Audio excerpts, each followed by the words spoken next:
우리는 수요일마다 50주간을 꾸준히 달려서 1년간 창세기의 말씀을 오늘 마무리합니다. 저는 이렇게 설교를 통해서 한 권의 책을 마무리하는 것이 참 의미 있다고 생각을 합니다. 그래서 주일 대예배도 저는 책별로 순서대로 설교를 기본적으로 그렇게 합니다. 내 일생 목회 사역을 마칠 때까지 성경 66권을 다 설교해 볼 수 있으면 얼마나 감격스러울까 이런 생각이 듭니다. 제가 만 70세까지 정년까지 설교를 한다고 치고 매주 이렇게 52주죠. 주일 대예배만 따져서 매주 이렇게 책별 한 장씩 설교를 한다면 아마 1500장을 할 수 있습니다. 신구약 성경 전체가 1189장 되었으니까 물리적으로는 가능한 일이겠죠. 한 주에 이게 일주일에 한 10개는 해야 되겠네요. 그러고 보니까 계산이 잘못된 것 같습니다. 한 장을 한 번의 설교에 끝낸다는 건 사실 굉장히 불충분한 일이죠. 그렇지만 최선을 다해서 그 메시지를 성경 66권을 어쨌든 다 해볼 수 있다는 건 목사에게는 굉장히 큰 의미 있는 일일 거라고 생각합니다. 자, 오늘 마무리하는 이 창세기의 시작은 창조로 시작되었습니다. 그런데 오늘 우리가 마무리하는 50장은 죽음으로 마무리합니다.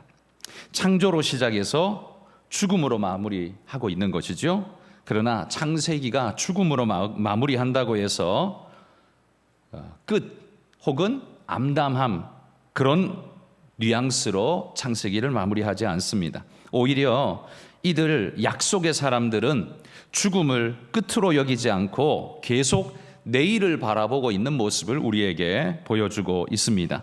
그들의 시선은 언제나 늘 너머에 있는 그것을 바라보면서 살아가고 있는 모습을 우리에게 보여준다는 거죠. 죽는 순간에도 끝 이게 아니라 그 너머에 있는 것을 바라보면서 오늘도 그 인생 마무리를 하고 있는 게 오늘 성경이 보여주고 있는 우리 믿음의 조상의 모습이라는 겁니다. 창세기의 마지막은 애굽 땅에서 마무리를 하지만 오늘 요셉의 마무리를 보는데요. 아브라함, 이삭, 야곱, 요셉 이 모든 족장들의 마음은 언제나 약속의 땅으로 연결되어 있음을 우리는 볼 수 있습니다.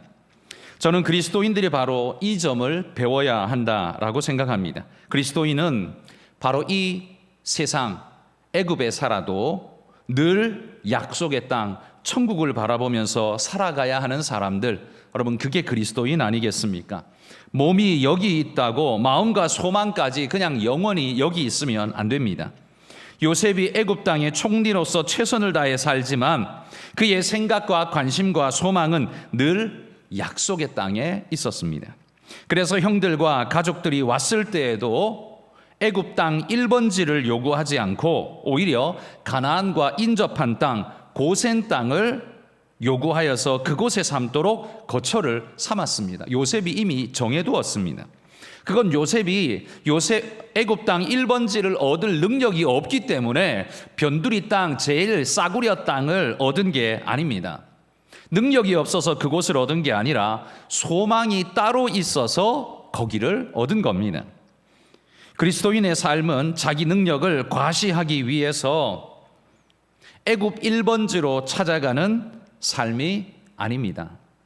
우리는 늘 약속의 땅을 향해 우리 마음으로 이 땅을 살아가야 한다는 겁니다. 그렇다고 요셉이 애굽 땅을 설렁설렁 살지도 않았습니다. 그는 최선을 다해 살았고 그 사역의 열매를 전 애굽 사람들이 다 맛보면서 칭송하도록 그렇게 살았습니다. 이게 바로 그리스도인의 삶이라는 겁니다.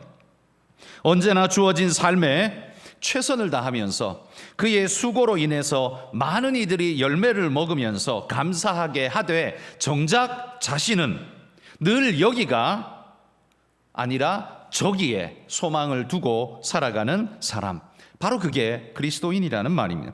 그러다 보니 부정과 비리에 휩쓸리지 않습니다.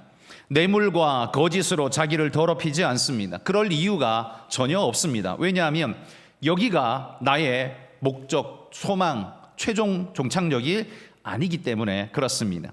소망이 여기 없기 때문에, 여기가 아니기 때문에 자식들에게도 여기에 올인하라고 말하지 않습니다. 오히려 내 뼈를 약속의 땅으로 가져가라. 이를 위해서 애굽 땅에서 내 뼈를 여기 묻지 말고 가져가라. 이렇게 요셉이 그의 자손들에게 명령하지 않습니까? 여러분, 이 요셉의 삶 오늘 우리가 같이 한번 돌아보면서 세상을 사는 그리스도인의 모범, 저는 요셉의 삶을 그렇게 지칭하고 싶습니다.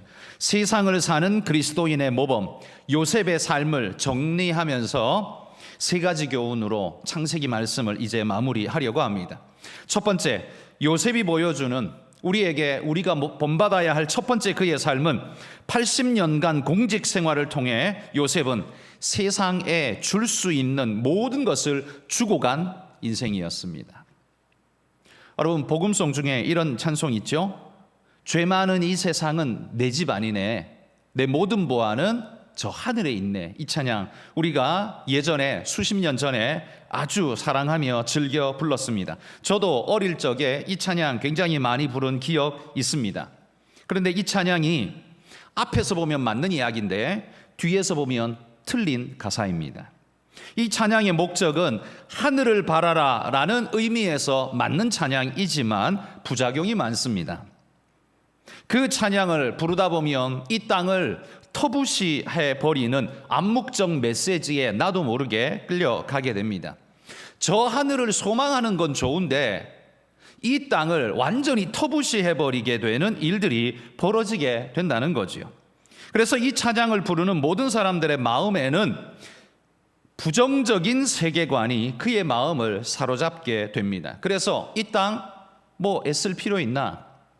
충성할 필요 있나? 수고할 필요 있나? 버리고 가면 그만이지, 이런 생각을 심어주기가 쉽습니다.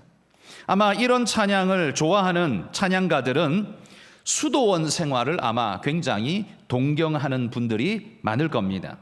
세상을 떠나서 수도원에 귀의하는 것이 이 세상을 살아가는 가장 현명한 길이다. 왜? 죄 짓지 않을 수 있으니까. 이런 생각을 할 수 있을 겁니다. 그러나 여러분, 수도원에 들어가는 것은 내가 주님께 집중할 수 있고 내가 범죄할 가능성을 현저하게 줄일 수 있다는 측면에서 굉장한 장점이 있습니다. 그런데 반대로 하나님께서 내게 맡기신 사명을 수행해야 하는 점에서는 굉장한 단점이 있습니다. 수도원에 갇혀서는 하나님이 맡기신 세상의 일을 우리가 온전히 할 수가 없습니다. 왜냐하면 주님 주신 사명은 언제나 세상이 나의 사명 밭이기 때문에 그렇습니다. 그러니 세상을 피해서 수도원으로 들어가 버리면 나는 좋을 수 있지만 하나님의 사명은 망각되어지고 말 것입니다. 그런 의미에서 수도원 행은 신앙인에게 그리 좋은 일이라고 추천할 바 못 된다고 저는 생각합니다. 단지 단기간, 일정 기간 내가 훈련하기 위해서 들어가는 것은 제가 적극적으로 환영합니다. 우리가 기도원에 올라가서 뭐 일주일 동안, 뭐 10일 동안, 뭐 혹 길면 40일 동안 할 수 있죠? 그건 환영합니다. 그런데 영원토록 수도원에서 가서 살고 세상에는 코빼기도 보이는 거는 그건 죄 짓는 것과 마찬가지야 라고 생각하는 것에는 절대로 동의하지 않는다는 말이죠. 여러분, 오늘 요셉을 보십시오. 그는 애굽에 내려가서 수많은 모함과 위기를 맞았지만 오직 정직함과 성실함으로 그 모든 위기를 견뎌내었습니다. 그리고 그가 무너지지 않도록 그의 심장을 붙잡아 준 게 뭐냐 하면 신앙이었습니다. 하나님이 함께 하신다는 약속의 신앙이었다는 거죠. 이게 그리스도인의 특징입니다. 똑같이 세상을 사는데, 똑같은 시간을 사는데 사는 삶의 질이 다르고 삶의 모양과 빛깔이 다릅니다. 똑같이 고통과 눈물을 흘리는데 이겨내는 힘의 능력이 원천이 다릅니다. 이게 그리스도인이라는 말입니다. 세상 사람은 세상을 살고 그리스도인은 수도원을 사는 게 아닙니다. 그 차이가 그리스도인을 만드는 게 아닙니다. 똑같이 세상을 사는데 다른 빛깔을 나타내는 게 그게 진짜 그리스도인인 겁니다. 이 요셉이 죽기까지 80년을 애굽에 있으면서 그는 한 점 부끄러울 것이 없는 성실함으로 그의 사역을 감당했습니다. 저는 그리스도인들이 첫 번째로 이것을 꼭 배워야 한다라고 생각합니다. 그래서 저를 포함해서 우리 부교육자들이, 교역자들이 자신의 시간을 낭비하는, 그래서 게으르게 사역하는 사역자들을 저는 개인적으로는 봐줄 수가 없습니다. 보통 누가 게으르냐 하면 처음부터 끝까지 게으른, 이건 아예 게으른 사람이 있고요, 실력이 아주 좋은 게으른 사람이 있습니다. 이건 천부적으로 하나님이 주신 은사와 달란트가 대단해서 사람들 앞에서 반짝하고 뭔가를 딱 잘할 수 있는데 딱 하고 돌아가서 그냥 자버리는 사람입니다. 준비도 안 해도 됩니다. 왜? 워낙 반짝반짝 해가지고 사람들 앞에만 가면 머리가 비상하게 돌아가서 뭔가를 잘 해냅니다. 그런데 정작 돌아가서는 아무것도 하지 않습니다. 여러분, 이건 자원이 떨어지는 순간 끝장나는 겁니다. 이건 영원히 이렇게 살 수는 없습니다. 그리고 그건 반드시 다 들통나게 되어 있습니다. 그건 좋은 사역자가 아니죠. 저는 절대로 그런 사역자를 좋은 사역자라고 생각지 않습니다. 진짜 좋은 사역자는 힘들고 어려 100을 준비했지만 일을 하면 꼭 7, 80밖에 성과가 안 나고, 그래서 2, 30에 대한 애타는 마음 가지고 더 열심히 준비하고 부지런히 애쓰는, 저는 그 사역자들이 훨씬 더 좋은 사역자이고 하나님이 사랑하기 때문에 저는 그렇다라고 생각합니다. 여러분, 애굽의 일은 약속의 땅의 일은 아닙니다. 그러나 요셉은 그 일을 자기 일처럼 열심히 행하였습니다. 그리고 그 일의 열매를 온 애굽인과 또 주변 나라 사람들이 다 함께 누리도록 만들었습니다. 이게 요셉이 멋지게 살았던 삶의 열매였던 거죠. 그러므로 요셉에게 배우는 삶의 교훈 첫 번째는 뭐냐면 세상에서 최선을 다해서 성실하게 살라라는 겁니다. 세상에서 성실하게 최선을 다해 살라는 거예요. 세상을 등지고 수도원으로 들어가는 게 좋은 신앙이라고 생각해서는 안 됩니다. 우리가 육신을 가지고 이 땅에 보냄받았다면 그건 하나님께서 육신으로서 우리가 해야 할 일이 있기 때문에 보내신 것이지, 그 일을 다 등지고 피하고 수도원에 숨어 있는 걸 하나님이 원하는 게 결단코 아니라는 말입니다. 그러므로 육신을 가진 그리스도인들은 반드시 게으름과 싸워야 합니다. 자기 자신 안에서 일어나는 게으름과 싸워야 합니다. 그런 의미에서 오히려 반짝반짝한 사람, 머리가 진짜 좋은 사람은 오히려 축복받은 게 아니라 반대일지 모릅니다. 오히려 머리가 좀 덜 돌아가서 그냥 내가 10만큼 하려면 15만큼 노력해야 열매가 맺어지는 사람이 차라리 더 축복된 사람일지 모릅니다. 여러분, 이 육신을 통해서 하나님께서 맡기신 사역을 감당해야 할 책임이 우리에게 있습니다. 게으른 것을 가리켜서 불가항력적인 자신의 질병이냐, 그렇게 핑계대어서는 안 됩니다. 하나님의 명령이라고 믿고 우리는 우리에게 주어진 삶을 충성하면서 열심히 살아야 합니다. 요셉이 우리에게 가르쳐주는 삶의 교훈이 바로 최선이라는 거예요. 그리고 또 한 가지가 있다면 그건 바로 삶의 방향성을 잃지 않는다는 사실이에요. 이게 요셉이 우리에게 가르쳐주는 두 번째 삶의 교훈이라고 생각됩니다. 그가 80년이나 애굽에 살았고 그의 터전을 잘 만들었다면 가나안 땅 정도는 잊어버려도 되지 않을까요? 그런데 요셉은요, 그 땅을 잊어본 적이 없습니다. 그가 단순히 가나안 땅이 아니라 그가 기대한 그 땅, 어릴 때 살았던 그 땅을 가나안 땅이라고 부르지 않습니다. 뭐라고 부르는지 아십니까? 50장 24절에 한번 보십시오. 오늘 우리가 읽은 본문 24절 끝에 보면 아브라함과 이삭과 야곱에게 맹세하신 땅이라고 부르고 있습니다. 그러니까 그 땅은 가나안 땅이 아니라 하나님의 맹세가 있는 땅이라는 말입니다. 의미가 남다르죠? 내가 어릴 때 살았던 고향에 가고 싶어, 부모님이 있고 친구들이 있는 고향에 가고 싶어, 이 정도가 아니라는 말입니다. 요셉이 생각하는 가나안 땅은 내가 어릴 때 살았던 그곳에서 자랐던 산천 초목의 그냥 고향 땅에 가고 싶어, 이게 아니에요. 아브라함과 이삭과 야곱에게 맹세하신 그 땅, 그러니까 하나님이 맹세해 주신 그 땅에 가야 해. 여러분, 이건 의미가 완전히 다르지 않습니까? 애굽이 아무리 제국으로서의 세상의 중심이라 할지라도 애굽은 절대로 약속의 땅이 될 수가 없습니다. 왜냐하면 하나님이 그 땅에 맹세를 주지 않았기 때문이죠. 그러나 애굽 땅에 비하면 초라한 앞마당 같은 그 가나안 땅은 하나님이 아브라함에게 약속해 주신 땅입니다. 그래서 그 땅에서 메시아가 오게 될 거라고 꿈꾸시는 바로 그 땅입니다. 그래서 그 땅이 맹세의 땅인 거예요. 의미상 감히 애굽과는 비교도 되지 않는 거죠. 애굽은 화려하고 거대하고 대단하지만 이 맹세의 땅에 비하면 아무것도 아니라고 요셉은 그렇게 바라보고 있다는 거예요. 세상적으로는 애굽이 어마어마하지만 신앙적으로는 애굽은 초라하기 그지없는 아무것도 아닌 땅이다. 바로 이렇게 보는 것, 이게 요셉의 시선이라는 겁니다. 여러분이 보실 때 대통령이야말로 어마어마하게 보이겠지만 그에 비해서 목사는 아무것도 아니라고 보이시겠죠. 그럴 수밖에 없을 겁니다. 세상의 시선은 그럴 수밖에 없습니다. 그런데 하나님이 보실 때는 어떨까요? 5년짜리 대통령이 귀할까요? 일생을 당신을 위해서 충성하고 헌신하는 당신의 종이 더 귀할까요? 자기의 영광과 자기 욕심과 자기 명예를 위해서 그냥 5년간 열심히 뛴 대통령이 더 이쁠까요? 아니면 일생을 당신의 말씀을 전하고 목숨 바쳐 충성스럽게 행한 당신의 목사가 더 귀할까요? 그게 꼭 뭐 목사뿐만 아니라 선교사와 마찬가지겠죠? 이건 저는 비교가 안 되는 일이라고 생각합니다. 세상이 볼 때는 대통령이죠. 세상이 볼 때는 대통령이 더 멋지고 대단해 보이겠죠. 그런데 하나님 볼 때는 대통령은 아무것도 아닌 거죠.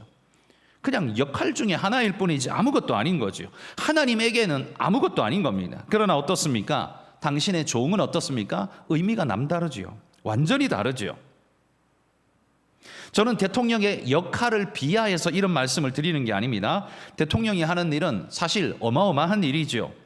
온 나라 백성들을 잘 먹여 살리고 그 나라를 건강하게 이끌어 간다는 건 감히 목사로서 제가 할 수 없는 엄청난 일임에 틀림없습니다. 그러나 일생을 당신을 위해서 주님을 위해 맹세하고 쓰시는 당신의 종이라는 가치에 비하면 하나님은 어떻게 생각하실까 돌아보자라는 말입니다. 세상에서는요, 목사가 대통령에게 머리를 숙여야 되지만 하나님 앞에서는 대통령이 목사에게 머리를 숙여야 됩니다. 그렇지 않겠습니까? 그러나 여러분, 요셉은 하나님의 종으로 110년을 쓰임받으면서 110년을 그 땅에서 쓰임받으면서 교만하지 않았고 태만하지도 않았고 최선을 다해 애굽의 일을 감당했습니다. 그게 세상을 구하는 일이라고 보았습니다. 그리고 그게 참이지 않습니까? 여러분, 이 요셉이 애굽에서 몇 년을 살았습니까? 17살에 애굽으로 종으로 팔려갔으니, 그리고 110세에 죽었으니 거의 80년 넘게 90년 가까이를 90년 넘게네요. 90년을 애굽에 살지 않았습니까? 그러니 여러분, 그 긴 시간을 애굽에 살았으나 그는 부끄럽게 살지 않았고 최선을 다해서 살았다는 겁니다. 여러분, 바로 그리스도인이 배워야 할 것이 이거라는 말입니다. 여러분, 우리가 사는 이곳이 비록 하늘나라는 아닙니다. 그럼에도 불구하고 그리스도인은 어떻게 살아야 된다고요? 최선을 다해 살아야 한다고요. 성실하게 살아야 한다고요. 그게 그리스도인이라고요. 요셉이 우리에게 보여주는 삶의 모습이 바로 그것입니다. 두 번째가 바로 이겁니다. 그는 최종적인 방향이, 인생의 방향이 어디인지를 잊지 않고 살았다. 여러분, 이게 요셉의 인생에서 우리가 배워야 할 두 번째 교훈입니다. 요셉은요, 방금도 말씀드린 것처럼 110세까지 살았지만 17살에 종으로 팔려갔으니 90년이 넘도록 애굽에서 인생 보냈습니다. 그러니까 그는 그의 인생의 거의 85% 정도, 그 정도를 애굽에서 보냈지만 요셉의 마음은 늘 약속의 땅에 있었습니다. 그의 인생이 끝나고 애굽에서의 사명이 끝나면 나와 내 후손들이 반드시 이 땅을 떠나서 약속의 땅으로 돌아가야 할 것을 명령하고 있고 늘 그걸 꿈꾸면서 살았다라는 말이죠. 그래서 자기가 죽어도 떠날 수 있는 채비를 해놓는 겁니다. 야, 절대로 나 여기다가 깊이 묻지 마. 그냥 간단하게 매장, 간단하게 그냥 해놔. 그리고 너희들이 애굽 떠날 때 반드시 내 시신, 내 유골 반드시 들고 나가라고 요청하는 거죠. 그러니 여러분, 그런 마음으로 요셉이 살았기에 그는 놓고 갈 것과 들고 갈 것을 구별하며 살았다는 사실을 볼 수 있죠. 여러분, 우리도 놓고 갈 것과 들고 갈 것을 구별하며 살아야 합니다.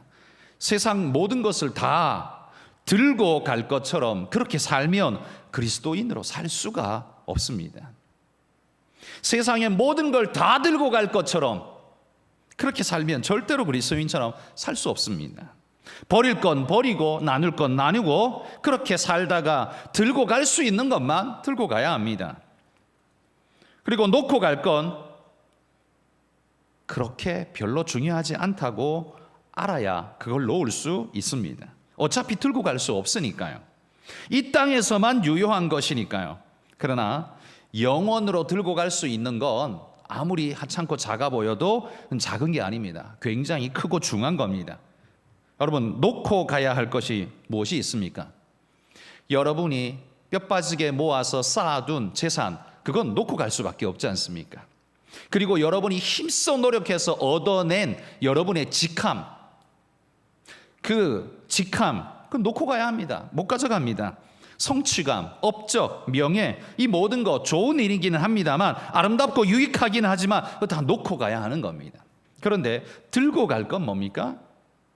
여러분의 신앙, 예배, 여러분의 사랑, 감사, 이건 들고 갈 겁니다. 우리가 하늘나라에 가도 사랑과 감사의 마음 가지고 갈 겁니다. 천국에 가도요, 예배하며 살 것입니다. 계시록에 보면 천상의 모습에서 천사들이 하는 일이 뭡니까? 예배하고 찬양하는 일이에요. 천사들 하는 일이 그겁니다. 그러니까 천국에 가면 예배가 있다 없다? 있다. 거기서 우리가 할 일은 하나님을 찬양하고 경배하는 일이라는 거예요. 그건 영원히 우리가 가지고 가야 할 중요한 일이라는 말입니다. 예배는 지상에서만 드리다가 없어지는 게 아닙니다. 그건 영원까지 가져갈 것입니다. 그리고 그런 예배자의 마음으로 하나님을 경배하는 것, 그걸 신앙이라고 말하는 겁니다. 이 신앙은 천국까지 이어지는 겁니다. 그러니 놓고 갈 수 없는 거죠. 굉장히 중요한 겁니다. 그렇다면 여러분, 들고 갈 것과 놓고 갈 것이 구분된다면 여러분은 무엇에 더 집중하며 살아야겠다라는 결심이 드십니까? 당연히 들고 갈 것에 더 집중해야 되지 않을까요? 영원한 그것에. 놓고 갈 것은 어차피 놓고 가야 합니다. 아무리 아깝고 아무리 꼭꼭 숨겨두고 싶어도 들고 갈 수 없습니다. 자동적으로 놓고 가게 되어 있습니다. 그러니 영원에까지 이어지는 그것을 소중히 여기고 붙잡고 가시기를 바랍니다.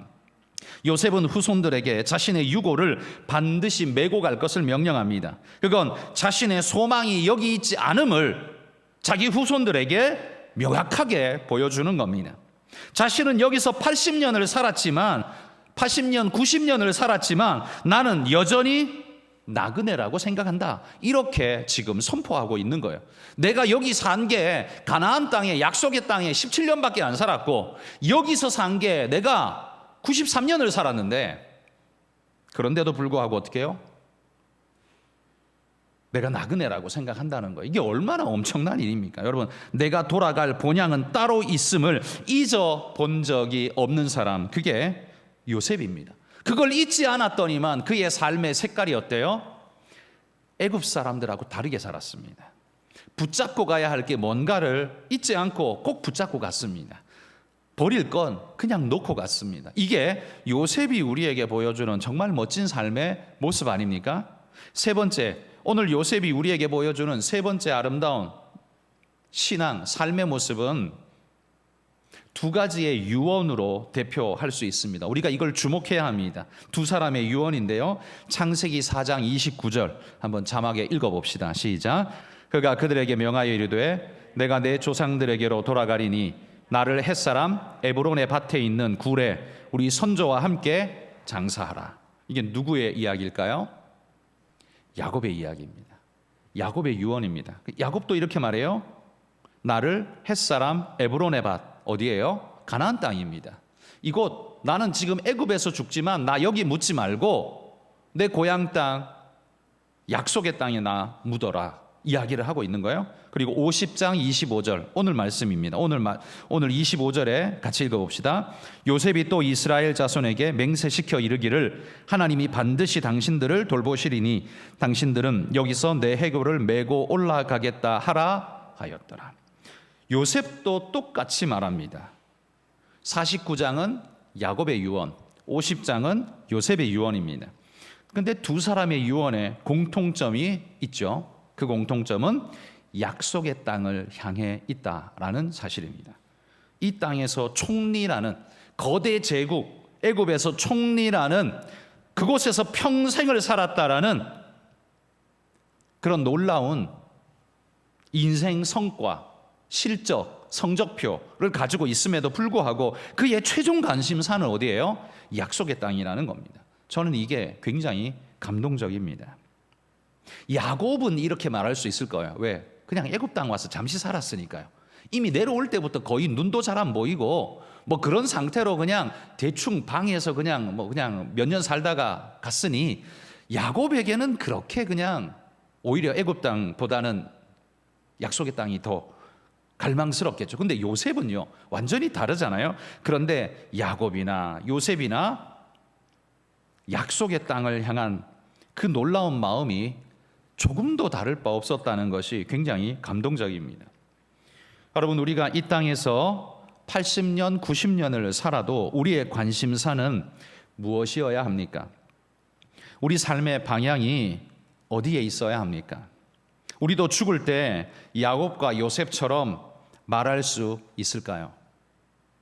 고작 죽을 때 한다는 소리가 야, 내 재산 얼마 있으니까 싸우지 말고 절반씩 딱 나눠서 잘 싸우지 말고 나눠서 잘 가져.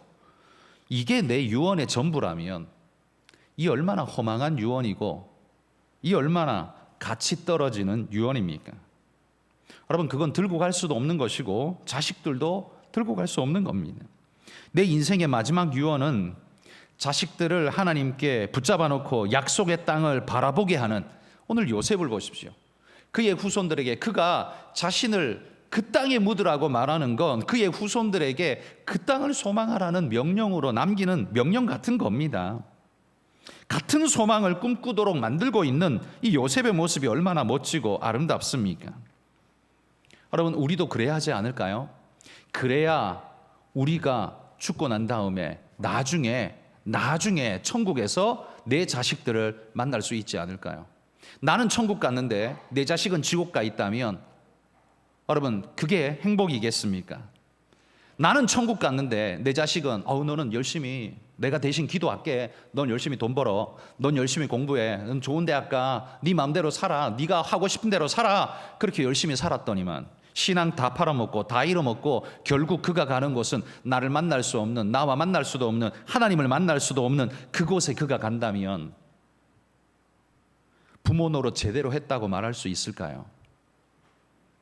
요셉은 우리에게 분명한 삶의 모습을 보여줄 뿐만 아니라 뭘 소망하며 살아야 하는가를 보여줍니다. 그의 후손들에게도 뭘 바라봐야 할지를 말해주면서 떠나가고 있습니다. 이게 얼마나 위대한 삶의 모습인가라는 겁니다.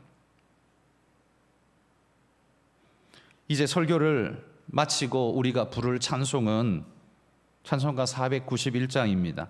저 높은 곳을 향하여. 이건 장례식장에서 부르는 찬양이죠. 예전에 제가 찬송가를 이런 곡을 예배 시간에 불렀더니 누군가가 그러더라고요. 아니, 장례식장이 부른 찬양을 왜 예배 시간에 부르냐고. 왜 부르면 안 되나요? 그렇게 묻는 분들이 굉장히 이상한 분입니다. 그거 왜 안 되나요? 왜? 천국의 소망을 이곳에서 꿈꾸지 않으면 어디서 꿈꾸라고요? 꼭 장례식장에서만 불러야 되는 예식 곡으로 찬송가를 거기다 달아놓은 건가요? 이곳에서 소망해야 됩니다. 그래서 오늘 우리는 저 높은 곳을 향하여 항상 우리가 장례식장에서 부르던 그 찬양을 부를 겁니다. 소망하면서 부르시기 바랍니다. 요셉이 꿈꾸는 것 같은 그 소망을 꿈꾸면서 우리가 함께 불렀으면 좋겠습니다. 나는 오늘도 저 높은 곳을 향하여 날마다 나아갑니다. 내 뜻과 정성 모아서 날마다 하나님 기도하며 그 길을 걸어갑니다. 여러분, 이게 우리의 신앙 고백 아니겠습니까? 그 고백에 곡조를 붙여서 우리가 함께 찬양하는 것 아니겠습니까? 여러분, 오늘 창세기를 마무리합니다. 그리고 우리 인생도 마무리할 때가 있을 겁니다. 그 마무리할 때 부끄러움 없는 모습으로 요셉처럼 말하고 갈 수 있다면 얼마나 아름다울까요? 요셉처럼 남길 걸 남기고 가져갈 걸 가져갈 수 있으면 얼마나 멋진 인생이 될 수 있을까요? 여러분, 우리 모두가 그런 인생이 될 수 있기를 주의 이름으로 축복합니다.